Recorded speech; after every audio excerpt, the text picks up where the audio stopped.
ஆனால் ஒன்றை மட்டும் கூறிக்கொள்ள ஆசைப்படுகிறேன். உணவென்று இருந்தால் அதில் உப்பாக இருக்குமாறு என் தலைவன் எனக்கு கட்டளையிட்டிருக்கிறார். பந்தியில் இலை போட்டால் அதில் உப்பை போடுவதற்கு முன்னால் முந்துபவன் இடிதாங்கி என்பதை சர்வதேச செப் முதற்கொண்டு அனைவரும் அறிவார்கள். உணவில் ஒப்புக்கு சப்பென்று உப்பை போட்டால் ருசி தப்பிவிடும்.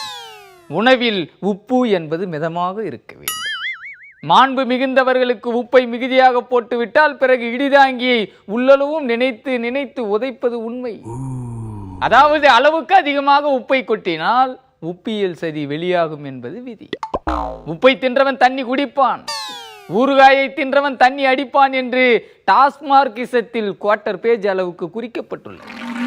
அதிகமாக உப்பை தின்றுவிட்டால் கண்டிப்பாக தண்ணி குடிக்கத்தான் வேண்டும். இது இடிதாங்கிக்கு மட்டுமல்ல, தாவரங்களுக்கும் பொருந்தும்.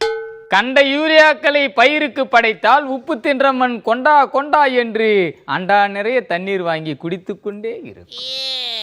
நாள்தோறும் 5 கிராம் உப்பை மட்டும் உணவில் பயன்படுத்தினால் உடல் நலம் மேம்படும் என்று உலக சுகாதார நிறுவனம் இடிதாங்கிக்கு அட்வைஸ் பண்ணி இருக்கிறது. ஆனால் இப்போதோ 5 கிராமுக்கு குறைவாக உணவில் உப்பு சேர்த்து சாப்பிட்டால் மாரடைப்பு அபாயம் ஏற்படும் என்று கனடா நாட்டின் மெக்மாஸ்டர் பல்கலைக்கழகம் புது அட்டாக் கொடுத்துள்ளது.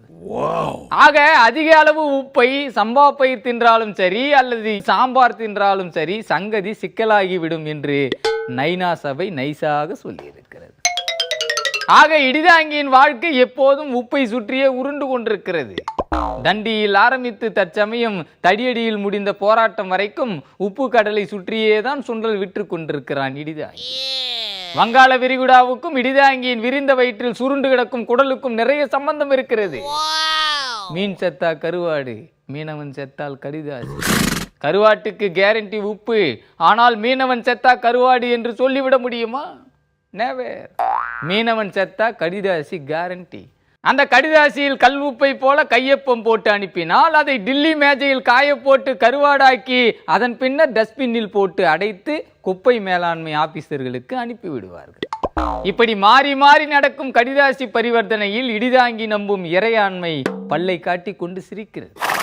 காரணம் என்னவென்றால், மீனவர்கள் என்றால் விலையில்லா உயிர்கள் என்ற அளவுக்கு மலிந்து போய்விட்டது. இதற்கு மேல் உரிமினால் இந்த மேடை தாங்காது என்பதால் கடைசி எச்சரிக்கையை விடுத்து உங்களிடமிருந்து விடைபெறுகிறேன். நன்றி, வணக்கம்.